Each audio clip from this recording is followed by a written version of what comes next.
تلاوت اور سماعت مکمل کی ہے۔ دعا ہے کہ اللہ کریم ہم سب کو ان تلاوتوں اور سماعتوں کی جو توفیق عطا فرمائی ہے اس پر اس کا اجر عطا فرمائے۔ سورہ ملک، سورۃ القلم، سورۃ الحاقہ، اسی طرح سورۃ المعارج، سورۃ النوح، سورۃ الجن، سورۃ المزمل، سورۃ المدثر، سورۃ القیامہ، سورۃ الانسان اور سورۃ المرسلات، ان صورتوں کا آج ہم نے مطالعہ کیا ہے، تلاوت اور سماعت کی ہے۔ اس کا مختصر سا خلاصہ ابھی آپ کے سامنے ذکر کرتا ہوں۔ سب سے پہلے سورۃ الملک ہے۔ سورہ ملک جو ہے یہ قرآن کریم کی ایک بڑی عظیم الشان سورہ ہے، اور اس سورہ کے بارے میں آتا ہے کہ یہ سورت اپنے پڑھنے والوں کے لیے قیامت کے دن جھگڑا کرے گی، سفارش کرے گی کہ یا اللہ، یہ قرآن کریم کی صورت ہے کہ جو اللہ تعالیٰ کے سامنے جا کر یہ بات کہے گی کہ یا اللہ، میرے پڑھنے والے کے لیے جنت کی سفارش، اور اللہ تعالیٰ اس کی سفارش کو قبول کریں گے۔ تو رسول اللہ صلی اللہ علیہ وسلم ہمیشہ رات کو اس کی تلاوت کیا کرتے تھے، اور رات کو جو ہے اس کی تلاوت فرمایا کرتے تھے۔ سورہ ملک کے اندر پہلے توحید کا بیان ہے، اور اس کے ساتھ ساتھ اللہ تعالیٰ نے یہ بات ارشاد فرمائی ہے کہ اللہ کون ہے، اللہ کا تعارف کروایا گیا ہے کہ اللہ کا تعارف انسان کے دل میں بیٹھ جائے۔ تبارک الذی بیدہ الملک، اصل میں تو برکت والی ذات وہی ہے کہ جس کے کنٹرول میں سب کچھ ہے، جس کا ملک، جس کا سکہ چلتا ہے، جس کی بات چلتی ہے، جس کا حکم چلتا ہے، جس کے حکم سے کائنات چل رہی ہے۔ وَهُوَ عَلَىٰ كُلِّ شَيْءٍ قدیر، ہر چیز پر قدرت رکھنے والا کون ہے؟ اللہ۔ میری، آپ کی، انسانوں کی، بڑے سے بڑے طاقتور انسان کی قدرت کتنی ہے؟ اتنی سی محدود ہے، بہت محدود ہے، لیکن اللہ کی قدرت کی کوئی حد نہیں ہے، ہر چیز پر قادر ہے۔ اور وہی ہے کہ جس نے موت کو بھی پیدا کیا اور زندگی کو بھی، لِيَبْلُوَكُمْ أَيُّكُمْ أَحْسَنُ عَمَلًا، تاکہ تم میں سے تم لوگوں کو آزمائے کون اچھا عمل کرنے والا ہے۔ پھر اس کے بعد اللہ تعالیٰ فرماتا ہے کہ میں نے یہ زمین و آسمان بنائے، ستاروں کا ایک پورا جھرمٹ بنایا، اور ایک گویا کہ موتیوں کا بھرا ہوا تھال الٹا کر کے تمہارے اوپر رکھ دیا۔ آسمان ہے نا، آسمان کے اوپر ستارے آپ کو نظر آتے ہیں تو ایسے لگتا ہے کہ جیسے ایک موتیوں والا تھال ہے، اور بھرا ہوا اللہ تعالیٰ نے اس کو الٹا کر کے ہمارے اوپر سایہ فگن کر دیا ہے۔ تو یہ ہم نے آپ فرمایا کہ ہم نے اس دنیا کے آسمان کو مزین کیا ہے چراغوں سے، یہ چراغ جل رہے ہیں ہر جگہ پہ، اور ان کے ذریعے سے لوگ راستہ تلاش کرتے ہیں، رہنمائی لیتے ہیں، اور یہ آج کے دور میں بھی کرتے ہیں۔ میں پچھلے دنوں میں ایک شپ کے کیپٹن ہیں، وہ اپنی کچھ ردات شیئر کرتے رہتے ہیں فیس بک کے اوپر، تو وہ بتا رہے تھے کہ آج کے دور کے اندر بھی ہم کیلکولیشن ستاروں کے ذریعے سے کرتے ہیں۔ سمندروں میں جب بھی جاتے ہیں تو وہ کہاں سے کرتے ہیں کیلکولیشن؟ تو ریڈیو فریکوینسی تو ہر جگہ کام نہیں کرتی ہے۔ تو یہ آج کے دور کے اندر بھی جو بڑی ٹیکنالوجی کا دور ہے، اس کے باوجود بھی وہ کہتے ہیں کہ بھئی اس کے بغیر ہمارا گزارا نہیں، اور ہمیں پتہ ہوتا ہے کہ یہ نظام کیسے چل رہا ہے، اور ان کو پہلے یہ بات پڑھائی اور سکھائی جاتی ہے کہ جب آپ نے سفر کرنا ہے، شپ کا جو سفر ہوتا ہے اس کے اندر آپ نے اس انداز میں اس سے فائدہ اٹھانا ہے۔ تو وَلَقَدْ زَيَّنَّا السَّمَاءَ الدُّنْيَا بِمَصَابِيحَ، ہم نے ان چراغوں کے ذریعے سے آسمان کو روشن کر دیا ہے۔ وَجَعَلْنَاهَا رُجُومًا لِلشَّيَاطِينِ، اور یہ ایک مار ہے شیاطین کے لیے۔ شہاب ثاقب کے ذریعے سے ہم پہلے پڑھ چکے ہیں کہ وہ جو جن شیاطین ہوتے ہیں نا، وہ جو سن گن لینے کے لیے اوپر جاتے ہیں کہ تاکہ فرشتوں سے کوئی تھوڑی بہت خبر مل جائے، پھر آ کے نیچے وہ جو ان کے گرو ہوتے ہیں ان کو آگے کچھ نہ کچھ اس کے اندر 100 باتیں ملا کے وہ بات بتاتے ہیں تاکہ کچھ پیسے کھڑے کے جائیں اور ان کا کام بھی ٹھیک ہو جائے۔ فرمایا کہ وَجَعَلْنَاهَا رُجُومًا لِلشَّيَاطِينِ، یہ جو ستاروں کا نظام ہے سیاروں کا، یہ گویا کہ شیاطین کو مارنے کے لیے بھی ہے۔ أَعْتَدْنَا لَهُمْ عَذَابَ السَّعِيرِ، ہم نے ان کے لیے بھڑکتا ہوا عذاب تیار کر رکھا ہے۔ وَلِلَّذِينَ كَفَرُوا بِرَبِّهِمْ عَذَابُ جَهَنَّمَ، جو اپنے رب کی آیات کے انکاری ہیں ان کے لیے جہنم کا عذاب، وَبِئْسَ الْمَصِيرُ، بہت برا ٹھکانہ ہے۔ جب وہ اس میں ڈالے جائیں گے تو اس کی چنگاڑ کو سنیں گے۔ جہنم کی چنگاڑ کو معمولی چنگاڑ نہیں ہے۔ ہم نے سورہ قاف کے اندر پڑھا تھا کہ جہنم کی کیفیت تو یہ ہے، اگر اللہ تعالیٰ اس کو آزاد کر دے تو اللہ تبارک و تعالیٰ کی اس آزادی کے سے وہ ہر نیک اور ہر بد کو سب کو اپنی لپیٹ میں لے لے. یہ تو اللہ تعالیٰ کا بڑا کرم ہے جنتی یا جو نیک لوگ ہیں ان کے اوپر، کہ ان کے اوپر اس کا کوئی زور نہیں چلتا. لیکن یہ جو گناہ گار اس میں ڈالے جائیں گے اس کا کوئی حال نہیں ہوگا، بس وہ گویا کہ اس کے شکنجے میں آ جائیں گے. اور پھر اس کا جو نظام ہے وہ اللہ تعالیٰ فرماتا ہے کہ تکاد تمیز من الغیظ کلما القی فیہا فوج سألہم خزنتها الم یأتکم نذیر. جب بھی کوئی فوج کوئی گروہ اس کے اندر ڈالا جائے گا نا تو اس کے جو داروغے ہیں وہ کہیں گے الم یأتکم نذیر، کیا تمہیں کوئی ڈرانے والا نہیں آیا تھا؟ قالوا، کہیں گے بھلا کیوں نہیں، قد جاءنا نذیر، آیا تھا ہمارے پاس ایک ڈرانے والا، فکذبنا، ہم نے اس کو جھٹلا دیا، وقلنا، اور ہم نے کہا ما نزل اللہ من شیء، اللہ نے کچھ بھی نازل نہیں کیا، ان انتم الا فی ضلال کبیر، تم تو بڑی گمراہی میں پڑے ہوئے ہو. فاعترفوا بذنبہم، وہ اپنے گناہوں کا اقرار کریں گے وہاں پر. فسحقا، ان کے لیے لعنت ہے، لاصحاب السعیر، اور جو جہنمی لوگ ہیں. ان کے مقابلے میں ان الذین یخشون ربہم، بے شک جو لوگ اپنے رب سے ڈرتے ہیں بالغیب، بغیر دیکھے، لہم مغفرۃ، ان کے لیے مغفرت بھی ہے، واجر کبیر، بڑا اجر ہے ان کے لیے. واسروا قولکم او اجہروا بہ انہ علیم بذات الصدور الا یعلم من خلق وهو اللطیف الخبیر. یہ ساری آگے آیات ہیں جس کے اندر اللہ تعالیٰ کی پھر قدرت کا بیان کیا گیا ہے کہ دیکھو کیا تم اتنے بے خوف ہو گئے ہو کہ اللہ تعالیٰ تمہیں زمین میں دسا سکتا ہے یا آسمان سے تم پر پتھروں کی بارش کر سکتا ہے. اور اسی طریقے سے اللہ ہی ہے کہ جو جس نے تمہیں زمین میں چھوڑا ہوا ہے اور اسی کی طرف تم کو لوٹ کر جانا ہے. اور یہ پوچھتے ہیں کہ وعدہ کب پورا ہوگا، اگر تم سچے ہو تو وعدے کو پورا کرو، یعنی قیامت کا وعدہ، عذاب کا وعدہ. قل انما العلم عند اللہ، ان کو کہہ دو اس کا علم اللہ تعالیٰ کے پاس ہے. انما انا، جہاں تک میرا معاملہ ہے، نذیر و مبین، میں تو صرف تمہیں ڈرانے والا بنا کر بھیجا گیا ہوں. فلما رأوه زلفة سیئت وجوہ الذین کفروا، جب وہ قریب آ جائے گا نا عذاب تو پھر ان کے چہرے کالے ہو جائیں گے. وقیل ھذا الذی کنتم بہ تدعون، کہا جائے گا یہ ہے جس کو تم بلا رہے تھے بار بار. اور فرمایا کہ قل ارأیتم ان اہلکنی اللہ ومن معی او رحمنا، کہ کیا تم نہیں دیکھتے اگر اللہ مجھے ہلاک کر دے، جو میرے ساتھ ہیں ان کو، یا ہم پر رحم کر دے. فمن یجیر الکافرین من عذاب علیم، کون ہے جو عذاب علیم، دردناک عذاب سے کافروں کو بچانے والا ہے. قل هو الرحمن، کہہ دو ان سے کہ وہ رحمان ہے. آمنا بہ وعلیہ توکلنا، ہم اس پر ایمان لے آئے، ہم نے اسی پر توکل کیا. ہم نے کس پر توکل کیا ہے؟ اللہ پر. ہمارا ایمان کس پر ہے؟ اللہ پر. فستعلمون من هو فی ضلال مبین، تو یہ جو جھٹلانے والے ہیں نا ان قریب دیکھ لیں گے، ان قریب تم لوگ دیکھ لو گے کہ کون گمراہی میں پڑا ہوا تھا. قل ارأیتم ان اصبح ماؤکم غورا، ان سے پوچھو کہ اگر تم سے کوئی پانی چھین کر لے جائے، پانی زمین اگر نہ دے تمہیں، کہاں سے لاؤ گے پانی؟ فمن یأتیکم بماء معین، چشمے کون جاری کرے گا؟ ابھی چشمے کس نے جاری کیے ہوئے ہیں؟ صرف پانی جس کے اوپر زندگی کا انحصار ہے، ہر چیز ڈیپینڈ کرتی ہے پانی کے اوپر. وجعلنا من الماء كل شيء حي، ہم نے اس پانی سے ہر چیز کو پیدا کیا ہے، ہر چیز کو زندگی دی ہوئی ہے. پانی ختم کر دو تو کیا تمہارے پیچھے رہ جاتا ہے؟ کون ہے جو تمہیں زندگی عطا کرے گا؟ تو یہ سورہ ملک ہم نے پڑھی ہے، اس کو بار بار پڑھنے کی ضرورت ہے، یہ بڑی زبردست آیات ہے. اس کے بعد سورہ قلم ہم نے پڑھی ہے. سورہ قلم کے اندر اللہ تعالیٰ نے باغ والوں کا واقعہ، کہ جن کا باغ غرباء اور مساکین کے حقوق کی ادائیگی نہ کرنے کے نتیجے میں آگ کی نظر ہو گیا تھا. لیکن شروع کے اندر اللہ تعالیٰ نے اس کے اندر قسم کھائی ہے نون والقلم، قلم کی، وما یسطرون، اور جو کچھ اس سے لکھتے ہو، جو لوگ لکھا جاتا ہے. یہ لکھنا جو ہے نا یہ بھی بہت بڑی نعمت ہے اللہ تعالیٰ کی. یہ بھی جو آپ تک پہنچا ہے قرآن کریم، یہ لکھا ہوا ہے نا. اس طرح آج تک دنیا کی جتنی معلوم تاریخ آپ تک پہنچی ہے وہ لکھی ہوئی پہنچی ہے. تو یہ بھی اللہ تعالیٰ کا ایک بہت بڑا کرم ہے. فرمایا کہ ما انت بنعمت ربک بمجنون، آپ اپنے رب کی رحمت سے مجنون نہیں ہیں. لوگ آپ مجنون کہتے ہیں، آپ ہیں نہیں. وَإِنَّ لَكَ لَأَجْرًا غَيْرَ مَمْنُونٍ، آپ کے لیے جو اجر ہے وہ تو نہ ختم ہونے والا ہے. وَإِنَّكَ لَعَلَىٰ خُلُقٍ عَظِيمٍ، یہ بڑی اہم آیت ہے.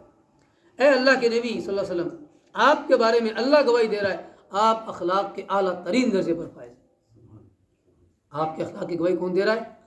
میرے اخلاق کی گواہی شاید میرا دوست نہ دے سکے، میرے اور آپ کے اخلاق کی گواہی شاید ہمارے گھر والے نہ دے سکے. وہ بھی کہتے ہیں جی کہ اس کو غصہ بڑا آتا ہے، یہ تو غصے میں آپے سے باہر ہو جاتا ہے، یہ تو کنٹرول نہیں کرتا، یہ تو کبھی اس طرح کر دیتا ہے، کبھی ذاتی کر دیتا ہے، کبھی کچھ کر جاتا ہے. اللہ کے نبی صلی اللہ علیہ وسلم نے کبھی پوری زندگی میں کسی کے اوپر ذاتی نہیں کی، کبھی کسی سے ذاتی انتقام نہیں لیا، کبھی بدلہ نہیں لیا، کبھی ناحق کسی کے اوپر ظلم نہیں کیا۔ فرمایا کہ وَإِنَّكَ لَعَلَىٰ خُلُقٍ عَظِيمٍ، اے اللہ کے نبی صلی اللہ علیہ وسلم آپ تو اخلاق کے اعلیٰ ترین درجے پر فائز ہیں، لیکن جو آپ کے دشمن ہیں آپ تو اگرچہ ان کا جواب نہیں دیتے، اللہ نے ان کا ذکر کیا ہے، ان کی ساری بدترین صفات کا ذکر کیا ہے، کتنے گندے لوگ تھے وہ، تو آپ کے مقابلے میں آ کر آپ سے باتیں کرتے تھے، آپ کو کبھی گالیاں دیتے تھے، کبھی آپ کو آوازیں کستے تھے، کبھی آپ کے اوپر تالیاں بجاتے تھے، کبھی آپ کے راستے میں کانٹے بچھاتے تھے، کبھی آپ کو شاعر کہتے تھے، کبھی مجنون کہتے تھے، کبھی کچھ اور کبھی کچھ، کبھی انہوں نے آپ کو چین سے نہیں بیٹھنے دیا۔ مکہ کی 13 سالہ زندگی ایک ایک دن اس بات کا گواہ ہے کہ اللہ کے نبی کو انہوں نے چین سے نہیں بیٹھنے دیا، بالکل انہوں نے تنگ کر کے رکھ دیا، یہاں تک کہ اللہ کے نبی صلی اللہ علیہ وسلم کو مجبوراً مکہ سے نکلنا پڑا۔ یہ ان لوگوں کی روش، اور ان میں سے جو مخصوص کردار تھے ان کے، یہ ولید بن مغیرہ اور یہ عتبہ بن ربیعہ اور شیبہ اور یہ ابو جہل اور یہ ابو لہب، جتنے بھی ہیں ان کا تذکرہ اگر آپ اس صورت کے اندر پڑھیں تو بڑی اللہ تعالیٰ نے سخت ترین الفاظ استعمال کیے ہیں ان لوگوں کے لیے، بہت بدترین الفاظ کے ساتھ ان کو، سخت ترین الفاظ میں اللہ تعالیٰ نے ان کو ڈانٹا ہے اور ان کے بارے میں بتایا ہے۔ فرمایا کہ ہم آزماتے ہیں لوگوں کو، اور کبھی ان کو دے کر آزماتے ہیں، کبھی ان کو ان سے لے کر آزماتے ہیں۔ سورہ حقہ ہم نے پڑھی ہے، سورہ حقہ کے اندر اللہ تعالیٰ نے مختلف قوموں کا تذکرہ کیا، ان کے عذاب کے اندر جانے کا تذکرہ کیا، پھر یہ فرمایا کہ جب جو نیک لوگ ہیں ان کو ان کا نام اعمال دائیں ہاتھ میں ملے گا نا، نیک آدمی کو، وہ بھاگے گا، دوڑے گا ادھر ادھر، ہر بندے کو جا کے دکھائے گا، ہاں اقرؤ کتابیہ، دیکھو میرا نام اعمال، انی ظننت انی ملاق حسابیہ، مجھے پتہ تھا کہ نام اعمال ملنے والا ہے، میں نے اس کی تیاری کر کے رکھی تھی۔ فہو فی عیشۃ راضیہ، وہ دل پسند زندگی میں ہوگا، اپنی عیش والی زندگی میں وہاں گزارے گا، فی جنت عالیہ، اونچے اونچے باغات میں، اور وہاں پر اس کو کہا جائے گا کہ کھاؤ پیو اور بھول جاؤ جو تم نے دن گزارے ہیں، وہ جو مشقت والے دن گزارے ہیں نا، اب وہ گزر گئے، اب اس کے بعد کوئی مشقت نہیں آئے گی، اور وہ جس کا نام اعمال اس کا بائیں ہاتھ میں ملے گا وہ منہ چھپاتا پھرے گا اور کہے گا کاش یہ نام اعمال مجھے نہ ملا ہوتا اور میں نے یہ حساب نہ دیا ہوتا، کاش مجھے موت آتا تھی، یا لیتہا کانت القاضیہ ما اغنی عنی مالیہ، مجھے میرے مال نے کوئی فائدہ نہیں دیا، ہلک عنی سلطانیہ، ہر دلیل ختم ہو گئی۔ اس کے بارے میں کیا حکم ہوگا؟ خذوہ فغلوا، پکڑ لو اس کو اور جکڑ لو اس کو، پکڑ لو اس کو اور زنجیروں میں جکڑ لو، ثم الجحیم صلوا، پھر اس کو داخل کر دو جہنم کے اندر، ثم فی سلسلۃ، پھر ایسی زنجیروں کے اندر، ذرعها 70 ذراعا فاسلکوہ، 70 زنجیروں کے اندر جکڑ کر اس کو جہنم میں ڈال دو۔ انہ کان، یہ تھا وہ بندہ، لا یؤمن باللہ العظیم، جو اتنی عظمتوں والے اللہ کو مانتا نہیں تھا، ولا یحض علی طعام المسکین، مسکین کا کھانا اس کو دیتا نہیں تھا، فلیس لہ اليوم ہاہنا حمیم، اس کے لیے آج کے دن یہاں پر حمیم تیار کیا گیا ہے، ولا طعام الا من غسلین، کانٹے دار جھاڑیوں والا کھانا تیار کیا گیا ہے، لا یأکلہ الا الخاطئون، اس کو کوئی نہیں کھائے گا سوائے خطا کار لوگوں کے۔ پھر فرمایا کہ یہ اللہ کا کلام ہے، وما هو بقول شاعر، اور اللہ کے نبی شاعر نہیں ہیں، قلیلا ما تؤمنون، وہ بہت تھوڑے لوگ ہیں جو ایمان لاتے ہیں، ولا بقول کاہن، یہ کسی کاہن کا بھی کلام نہیں ہے، قلیلا ما تذکرون، بہت تھوڑے لوگ ہیں جو سمجھتے ہیں، تنزیل من رب العالمین، یہ رب العالمین کی طرف سے نازل کیا گیا ہے۔ اس صورت کی آخری آیت ہے فسبح باسم ربک العظیم، کہ آپ اپنے رب کے تسبیح بیان کیا کریں جو عظمتوں والا رب ہے۔ تو پوچھا گیا کہ یا رسول اللہ صلی اللہ علیہ وسلم، اللہ کے نبی کی اللہ کی تسبیح کیسے بیان کیا کریں؟ فرمایا کہ جب رکوع میں جاؤ تو سبحان ربی العظیم پڑھا کرو، سبحان ربی العظیم پڑھا کرو، تو اس سے یہ رب کی عظمت بیان ہوتی ہے۔ سورہ معارج کا تذکرہ کیا گیا ہے، جس کے اندر اللہ تعالیٰ نے ان لوگوں کا تذکرہ کیا ہے کہ قیامت واقعہ کیسے ہوگی۔ سأل سائل بعذاب واقع، یا آپ سے سوال کیا ہے سائل نے اس عذاب کے بارے میں جو واقع ہونے والا ہے، للکافرین لیس لہ دافع، کافروں سے وہ دور نہیں ہوگا۔ ان اللہ ذی المعارج تعرج الملائکہ، فرشتے چڑھتے ہیں، اور روح الامین بھی الیہ، اس کی طرف، فی یوم، ایک ایسے دن میں، کان مقدارہ، جس کی مقدار کتنی ہوگی؟ 50,000 سنہ، 50,000 سال کے برابر۔ وہ ایک دن کتنے سال کے برابر ہوگا؟ 50,000۔ آج کل جس کو بیماری ہو جائے نا، اس سے ہمارے زندگی کا ایک دن نہیں گزرتا، ایک رات نہیں گزرتی، کہتا ہے رات کب گزرے گی، یہ بیماری کب ختم ہوگی، اس دن اتنی تنگی ہوگی، اتنا سورج بالکل سوا نیزے کے اوپر ہوگا، اور دن کتنا لمبا ہوگا؟ 50,000 سال کے برابر۔ ایک صورت، ایک آیت میں ہم نے پڑھا تھا نا سورہ سجدہ کے اندر کہ 1000 سال کے برابر ہے۔ تو علماء مفسرین اس کی تعویلیں کرتے ہیں، تفسیر بیان کرتے ہیں کہ ہر انسان کو وہ دن اس کے اپنے اپنے اعمال کے حساب سے بڑا لگے گا۔ جس کے اعمال جتنے زیادہ خراب ہوں گے نا، اتنا ہی زیادہ اس کا حساب لمبا ہو جائے گا، اور جس کی نیکیاں زیادہ ہوں گی اور اس کی برائیاں کم ہوں گی، یا اس کا عذاب نسبتاً کم ہوگا، اس کے دن اسی حساب سے چھوٹے ہوتے چلے جائیں گے۔ لہذا اپنی نیکیوں میں اضافہ کرنے کی کوشش کرنا چاہیے۔ اس کے بعد یہاں پر کچھ مومنین کی صفات کا بیان کیا گیا ہے کہ مصلین کون ہوتے ہیں۔ جو نماز پڑھنے والے ہیں نا، اپنی نمازوں میں ہمیشگی اختیار کرتے ہیں، اپنے مالوں میں جانتے ہیں کہ حق کس کس کا ہے، سوال کرنے والے کا، محروم کا، اور وہ تصدیق کرتے ہیں قیامت کے دن کی، اللہ کے عذاب سے ڈرتے ہیں، شرمگاہوں کی حفاظت کرتے ہیں، اپنی بیویوں کے علاوہ اور ملک یمین کے علاوہ کہیں جاتے نہیں ہیں، اور اس کے علاوہ کوئی غلط راستہ تلاش نہیں کرتے ہیں، اپنی امانتوں کی، اپنے وعدوں کی پاسداری کرتے ہیں، اور اپنے جو گواہی ہوتی ہے اس پر قائم رہتے ہیں، اور اپنی نمازوں کی حفاظت کرتے ہیں۔ اولئک فی جنات مکرمون، یہ وہ لوگ ہیں کہ جن کو عزتوں والی جنت میں داخل کیا جائے گا۔ سورہ نوح ہم نے پڑھی ہے۔ سورہ نوح کے اندر نوح علیہ السلام کا تذکرہ بیان کیا گیا ہے کہ نوح علیہ السلام کا طویل عرصہ اپنی قوم کے اندر رہے، اور انہوں نے خود اعلان کیا کہ قال یا قوم انی لکم نذیر مبین، اے قوم میں تمہاری طرف ڈرانے والا بنا کر بھیجا گیا ہوں، اور تمہارے پاس پیغام لے کر آیا ہوں، ان اعبدوا اللہ، اللہ کی عبادت کرو، واتقوہ، اور اس کا تقوی اختیار کرو، واطیعون، اور میری اطاعت کرو۔ یہ 3 باتیں فرمائیں۔ جب یہ کام کرو گے تو ملے گا کیا؟ یغفر لکم من ذنوبکم، اللہ تم سے تمہارے گناہوں کو معاف کر دے گا، اور تمہیں مہلت دے دے گا ایک وقت تک، لیکن جب اللہ کا وقت مقرر ہو جاتا ہے تو لا یؤخر، پھر وہ مؤخر نہیں ہوتا۔ فرمایا کہ اے اللہ، جب قوم نے انکار کر دیا نا تو فرمایا کہ اے اللہ، میں نے اپنی قوم کو دن اور رات تیری طرف بلایا، لیکن یہ ہمیشہ بھاگتے رہے، اور انہوں نے اپنی کانوں کے اندر انگلیاں ٹھوسے رکھی اور تکبر کرتے رہے۔ پھر میں نے ان کو اونچی اونچی آواز سے پکارا، بلند و بالا، ثم انی اعلنت لهم واسررت لهم اسرارا، کبھی اونچے، کبھی نیچے، کبھی علی الاعلان، کبھی خفیہ، ہر انداز میں ان کو بلایا۔ فقلت، میں نے ان کو کہا، استغفروا ربکم، اپنے رب سے استغفار کرو، انہ کان غفارا، پھر وہ تمہیں معاف کر دے گا، یرسل السماء علیکم مدرارا، استغفار کے نتیجے میں کیا ملے گا؟ آسمان سے بارش نازل ہوگی، ویمددکم باموال، اللہ تمہاری مدد کرے گا اموال کے ذریعے سے، وبنین، اور اولاد کے ذریعے سے۔ کسی کی اولاد نہ ہو رہی ہو، کیا کرے؟ استغفار۔ کسی کے پاس مال کی کمی ہے، کیا کرے؟ استغفار۔ کسی کے پاس غلے کی، روزی کی کمی ہے، کیا کرے؟ استغفار۔ یہ طریقہ بتایا گیا ہے۔ وَيَجْعَلْ لَكُمْ جَنَّاتٍ وَيَجْعَلْ لَكُمْ أَنْهَارًا، یہاں پر ایک اور جملہ ہے، مَا لَكُمْ لَا تَرْجُونَ لِلَّهِ وَقَارًا، تمہیں کیا ہو گیا ہے کہ تم اللہ کی بات کو عزت نہیں دیتے، اس کو اہمیت نہیں دیتے، اپنے کاموں میں لگے ہوئے ہو۔ پھر جب نوح علیہ السلام نے دعا کی کہ اللہ، یہ قوم تو اب بات نہیں آتی، لا تذر علی الارض من الکافرین دیارا، اب اے اللہ تو اس زمین پر کسی کافر کو نہ چھوڑ، یہ زمین کفار سے بھر چکی ہے۔ انہوں نے دعا کی تو اللہ تعالیٰ فرماتا ہے کہ پھر ہم نے ان کو نجات دے دی، اور انہوں نے دعا کی کہ رب اغفر لی ولوالدی، اے اللہ بخش دے مجھے اور میرے والدین کو، اور جو میرے ساتھ میرے گھر میں داخل ہوتا ہے ایمان کے ساتھ، مومنوں میں سے اور مومن عورتوں میں سے۔ سورہ جن کا تذکرہ کیا گیا ہے۔ نبی علیہ السلام وادی نخلا میں گئے، نماز میں قرآن مجید کی تلاوت کر رہے تھے، جنوں کی ایک جماعت کا گزر ہوا تو انہوں نے قرآن مجید سنا اور ایمان لے آئے۔ پھر انہوں نے جا کر اپنے قوم کے لوگوں کو بتایا اور کہا کہ بھئی اللہ کا کلام ہے، اور یہاں پر ان کا اپنا ایمان بیان کیا گیا کہ جن جو ہے نا وہ باقاعدہ مومن بھی ہوتے ہیں اور کافر بھی ہوتے ہیں۔ جس طرح انسانوں میں مومن بھی ہوتے ہیں، کافر بھی ہوتے ہیں، اسی طرح جنوں کے اندر بھی مومن بھی ہوتے ہیں اور کافر بھی ہوتے ہیں۔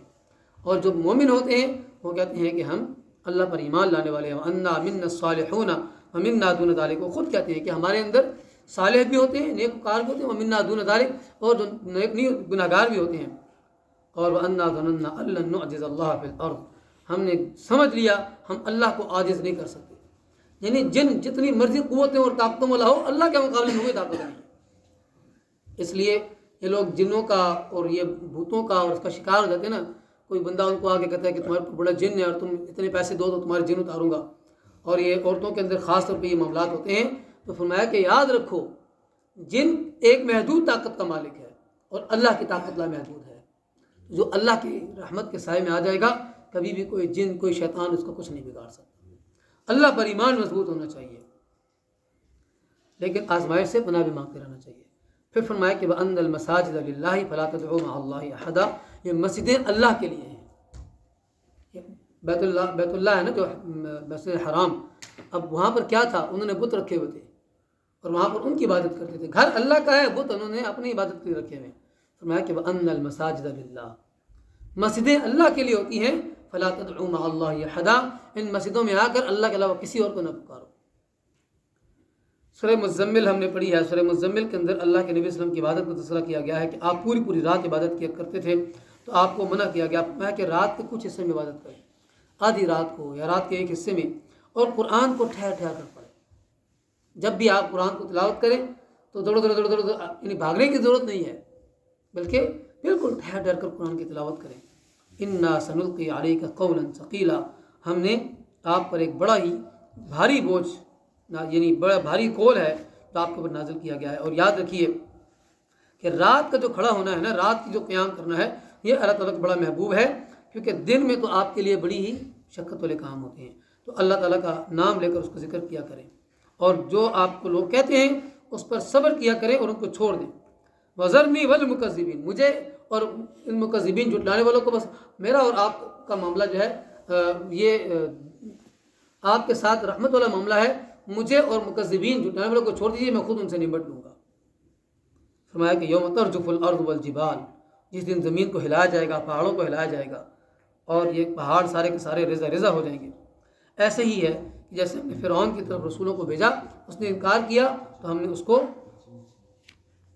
پوری دنیا کے لیے عبرت بنا دیا. ان هذه تذکرہ، بے شک اس کے اندر ایک نصیحت ہے. فمن شاء اتخذ الى ربه سبیلا، تو آپ میں سے جس کو چاہیے اپنے رب کی طرف راستہ تلاش کر لے. پھر یہ فرمایا گیا ہے کہ دیکھو تمہارے لیے رات کا ایک تہائی حصہ یا نصف حصہ یہ تمہارے لیے اللہ تعالیٰ نے مقدر کر دیا ہے. اب نماز کے اندر کھڑے ہو کر جو قرآن تمہیں آسان لگتا ہے اس کو تم پڑھو. سورہ مدثر کا ذکر کیا گیا کہ سورہ مدثر کے اندر فرمایا یا ایھا المدثر قم فانذر، اے نبی صلی اللہ علیہ وسلم آپ تبلیغ کے لیے اٹھ کھڑے ہوں، اپنے رب کی کبریائی کو بیان کریں. اور نبی اکرم صلی اللہ علیہ وسلم کی پیروی سے انکار کرنے والے لوگ جہنم کا ایندھن بنیں گے. پھر جہنمی اور جنتیوں کا مکالمہ ہوگا. جنتی پوچھیں گے مجرموں سے ما سلککم فی سقر، تم جہنم میں کیوں گئے ہو؟ تو جہنمی آگے سے اس وقت جہنم میں ہوتے ہوئے کہیں گے لم نکو من المصلین، ہم نماز نہیں پڑھتے تھے. ولم نکو نطعم المسکین، مسکینوں کو کھانا نہیں کھلاتے تھے. اور ہم لوگوں کو رسوا کیا کرتے تھے جو ایمان والے تھے، اور ہم چھٹلایا کرتے تھے آخرت کے دن کو، یہاں تک کہ موت آ گئی. جب موت آ گئی تو پھر کسی سفارش نے ہمیں فائدہ نہیں دیا اور پھر ہم بچ نہیں سکے. سورہ قیامت کا ذکر کیا گیا. سورہ قیامت کے اندر اللہ تعالیٰ فرماتا ہے دو گاڑیاں کھڑی ہیں، ساتھی نکل نہیں پا رہے ہیں. ایک وٹس ہے، ایک توچی گیم کی. توچی کی کی وٹس گاڑی کھڑی ہے، جس ساتھی کی وہ ذرا وہاں سے ریموو کر لیں. ایک لیکسس کھڑی ہے. وہ ذرا گاڑی پیچھے کر. سورہ قیامت کے اندر اللہ تعالیٰ نے فرمایا کہ دیکھو قیامت کے دن ہم ہر بندے کو اس کی لوگ یہ سمجھتے ہیں کہ ہم ان کو کھڑا نہیں کریں گے. ہم تو انسانوں کے انگلی کے پورے بھی جو ہیں وہ بھی ہم پوری طرح بنانے پر قادر ہیں. یہ جو انگلی کے پورے ہوتے ہیں نا، جو فنگر پرنٹس کو آپ کہتے ہیں، جس کے ذریعے سے انسان فنگر پرنٹس کا اس کا بھی ذکر کیا گیا کہ ہم انسان کے فنگر پرنٹس کو بھی دوبارہ بحال کر دیں گے. آج آپ دیکھیں گے آپ دنیا میں کہیں بھی چلے جائیں، آپ کا پورا ڈیٹا ہوتا ہے نا ہر جگہ پہ. اور اگر دنیا میں سارے کوئی لوگ ٹوینز بھی ہوتے ہیں تو ان کی پہچان کیسے ہوتی ہے؟ ان کی فنگر پرنٹ سے. فنگر پرنٹ تو پوری دنیا میں ہر انسان کا الگ الگ ہے. اللہ تعالیٰ فرماتا ہے کہ ہم فنگر پرنٹ تک لوگوں کے دوبارہ سے بنا دیں گے، باوجود مٹی میں مٹی مل جانے کے ہم دوبارہ اس بات پر قادر ہیں.